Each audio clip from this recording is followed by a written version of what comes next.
best way to break up with someone? Are you asking, like, in your opinion, how would you prefer to break up with someone? well, I mean, I guess I'd prefer over like in person, but if you know like that person has a tendency to be violent, then And they're like, going to lose their shit. yeah, like maybe like a phone call would be better. I'll mail you your stuff. You mail me mine back. And Yeah, but I think that conversation should just be like pure honesty and get everything else that's on your heart out, because that's the only closure you're gonna get is that conversation. I agree with that. I don't know. I don't, as long as it's not a text message, I'm fine. Maybe sometimes, if it's long distance, a FaceTime or a phone call, as long as you're communicating with me and telling me how it is. But personally, I would like to be slowly led onto that you want to break up with me, instead of smacking me with it, like, oh yeah, so like, hey, I don't. we need to talk. Yeah, we need to talk. I'm gonna be like, we were fine yesterday. What are you talking about? Like, just let me know little hints that you're losing interest, so I can have an idea. Like, oh yeah, like I don't think he's feeling me that much You can anymore. start reaching out to the male orbiters. Mentally prepared, for the heartbreak. Backups that are always hovering out there. Start opening the line a little bit. But that's the way I Putting would the help wanted sign out. No, definitely not. But that's how I would prefer. That's how I would do it. Getting the ducks in a row. I would too, and especially, I mean, for once I ended up breaking up with someone, and the rest of other guys I've dated, they basically told me the same common, I guess, excuse. It's not you, it's me. Yeah, that one. Well, if not that actually one, means it is you and not me. Mm-hmm. well, But I don't not want to hurt your just feelings. not just that one, but I'm not ready for a relationship right now. Oh my God. Just say you're not into me. Be straightforward about it. We're being honest with each other. Might as well keep it honest. Be grown about it. I agree. You have to be mature about it. I'm not ready for a relationship means that you're pushing too hard, too fast, and you're not noticing that the other person is not that interested. Yeah.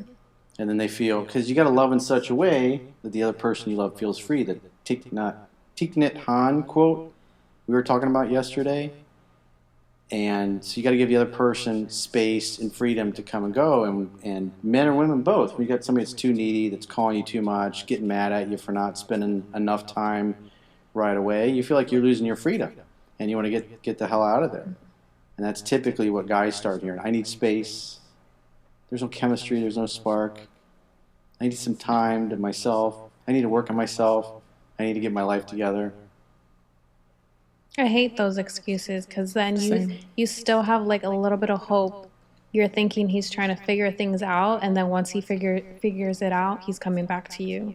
When in reality, he's not even thinking about it. He's done with you. Like, just tell me, I don't like you anymore. I'm not feeling it anymore, and that's it. Exactly. Leave it at that. Elvis has left the building. Yeah, just don't leave me hanging on the thread just to keep me around, just in case. Yeah. I hate that. If it were the other way around, I think it's one of those few, I guess, occasions where you can't just rip out the Band-Aid. You have to figure out what you're going to say, what you're going to do, kind of mentally prepare yourself for it, too. Mm-hmm. But definitely be nice about it and stuff. I don't like the excuses either. I mean, not saying they're not nice about it, but, like, just be honest. Yeah, we're grown. We're getting to our late 20s, so just say how you feel. Rip the Band-Aid off.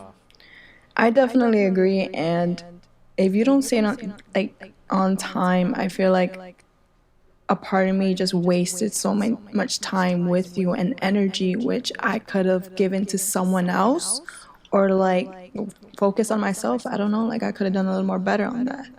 So yeah, I think that's another thing. Brutal honesty is always, like we were talking about a few minutes ago, that's always the best way. You got to speak from your heart without fear, let them know where you're at, what you're thinking, what you're feeling, and then go on your way. Because the worst thing is to stay in it and live a lie and pretend you're into it. A lot of guys marry women that aren't even in love with them. It happens all the time. Now that's messed up, though. That's People really spend messed more up. time researching a car they're going to buy than the person they marry. Wow. I don't get That's it. It's so frustrating to me. Like, why? Like, I wish us as human beings could be more honest and just speak how we feel sometimes. But we're so scared of, I don't know, rejection. I don't know. I don't know what it is, but people are just so scared to just tell you how it is. I have that issue too sometimes. I'll be crushing and I'm like, no, I don't like you. No, I'm fine. I'm not fine. Like, I don't When a know. woman says she's fine, she ain't fine. That is You so need to get true. to the bottom of That it. If your is girl so says true. it's fine, it's not. You need to find out and ask some good, high quality questions and find out what the fuck's going on. Otherwise, it's going to create problems. That is so true.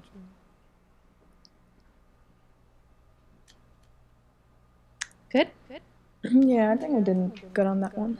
I want to challenge. I got a couple more things to say about that. So, having gone through a situation where I left my wife and telling her that's one of the hardest things I ever had to do was act upon what I felt inside, because you're breaking up your marriage and it's not fun, it's not pleasant, it's going to be waterworks, and it's the worst thing in the world. You feel like a piece of dog shit after you do it, but then a few days later you feel kind of free. And like for me, it's I should have never gotten married in the first place. I wrote about that 3% man. All my friends were getting married, talking about how most people settle. And for me, it didn't feel right, but everybody's like, even Jennifer, she's like, oh, she's so great when you guys get married, because everybody's getting engaged. We're going to like weddings like every weekend. Saturday, somebody was getting married. Sunday, somebody was getting married, and we were drinking, partying, hanging out with all our friends. We're getting married. Some of them were starting to have families and kids, and so there's all this pressure. And you just go along with it, but it doesn't feel right. And you're young, and you don't have enough experience. And, a lot of people settle, and so when you ask them for advice, they're giving you the model of what they have. And so if they can get you to make the same choice they did, they feel good about their own choices. And so I went along with things, and it happened so fast, but it never felt right. And that's one of the hard things in life, especially in the West, is that we don't place a high value on, is learn to trust your intuition and what feels right, especially when it comes to matters of the heart.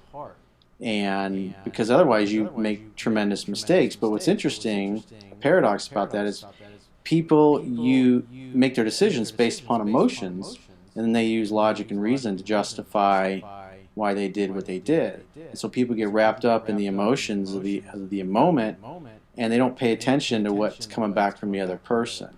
And eventually, at some point in time, you wake up to the fact that they're not as into you as you are into them, or vice versa. You're not as much into them as they are into you.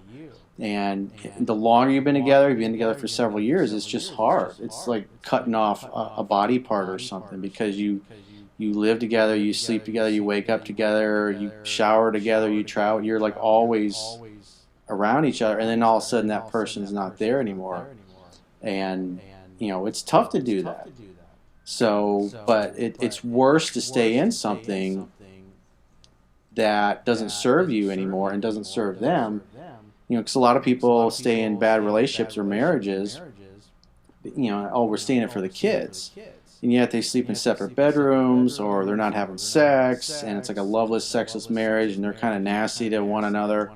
And they live together and they raise their children, and then their kids go out and have the same kind of relationship. And the idea is that you want to get better. You want to do better than your parents did and experience more who you are.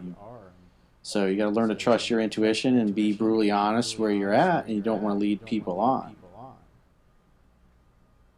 because you're then holding them back from their path. Because in order to create something new, you got to have a space in your life for somebody to fill. And if you stay involved with the wrong person, or the person that it's over with, then you haven't created a space for somebody new to come in and fill.